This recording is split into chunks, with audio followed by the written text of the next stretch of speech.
Lecture de la deuxième lettre de saint Paul apôtre à Timothée. Bien-aimé, je suis déjà offert en sacrifice.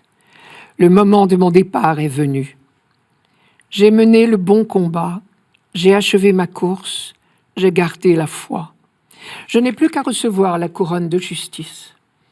Le Seigneur, le juste juge, me la remettra en ce jour-là.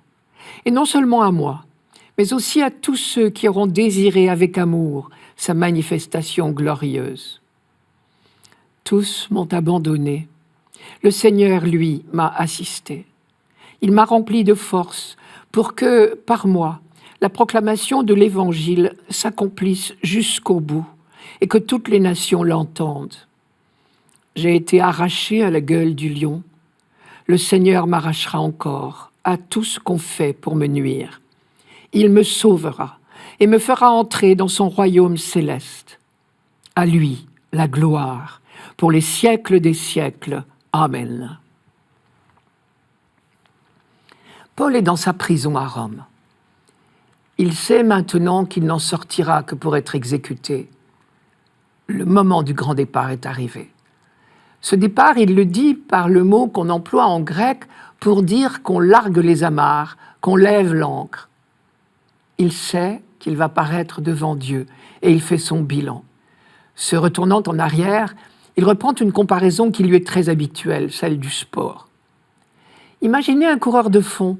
Au moment de franchir le premier, la ligne d'arrivée, il a tenu jusqu'au bout de la course.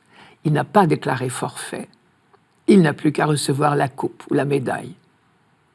Paul voit sa vie et celle de tous les apôtres comme une course de fond. Lui aussi, parvenu enfin à la ligne d'arrivée, il n'attend plus que la récompense. Le moment de mon départ est venu, je n'ai plus qu'à recevoir la couronne de la justice. Rappelez-vous qu'à Rome, à l'époque de Paul, la récompense du vainqueur n'était pas une coupe, mais une couronne de laurier. Quand Paul dit « je n'ai plus qu'à recevoir la couronne de la justice », ne croyez pas qu'il se vante comme s'il se croyait meilleur que tout le monde. Car la course des apôtres est tout à fait particulière. Dans cette course-là, tous les coureurs, entendez tous les apôtres, ont droit à la couronne.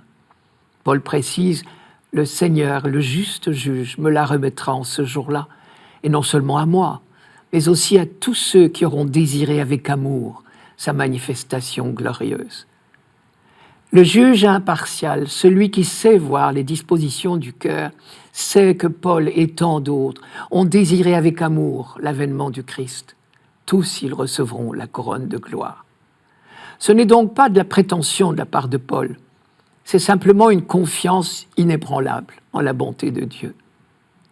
Il ne voit pas pourquoi il se vanterait d'ailleurs, car la force de courir elle-même, il ne l'a pas trouvée en lui, c'est le Christ qui la lui a donnée. Le Seigneur m'a rempli de force pour que par moi, la proclamation de l'Évangile s'accomplisse jusqu'au bout et que toutes les nations l'entendent. Au fond, semble-t-il, il suffit d'attendre tout de Dieu. C'est lui qui donne la force de courir et c'est lui aussi qui donne la récompense à tous les coureurs à la fin de la course. Car cette course n'est pas une compétition. Chacun à notre place, à notre rythme. Il nous suffit de désirer avec amour l'avènement du Christ. Dans sa lettre à Tite, Paul définissait ainsi les chrétiens. Nous attendons la bienheureuse espérance et la manifestation de notre grand Dieu et Sauveur Jésus-Christ.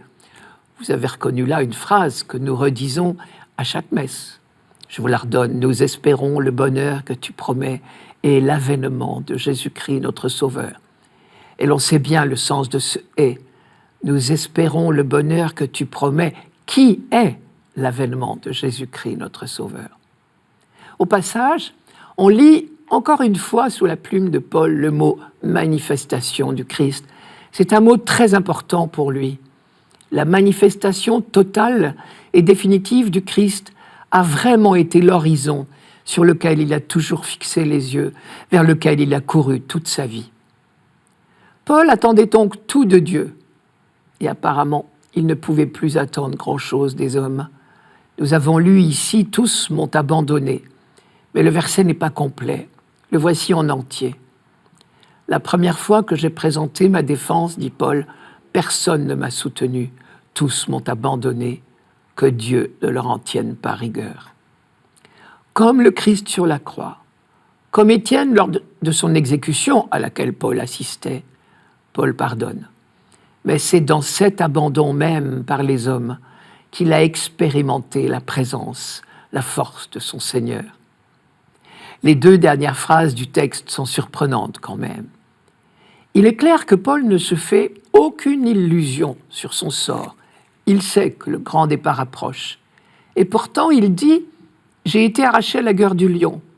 Le Seigneur m'arrachera encore à tout ce qu'on fait pour me nuire. » Ce n'est donc certainement pas de la mort physique qu'il parle, puisqu'il attend son exécution d'un jour à l'autre. Il sait très bien qu'il n'y échappera pas.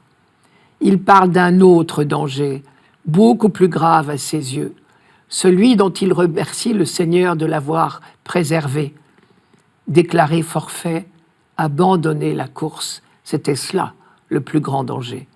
Et là encore, il ne voit pas de raison de se vanter, puisque sa fidélité, il la doit non pas à ses propres forces, mais à la force que le Seigneur lui a donnée.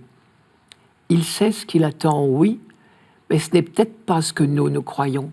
Il va mourir, c'est certain, mais il sait que cette mort n'est que biologique, elle n'est qu'une traversée pour entrer dans la gloire.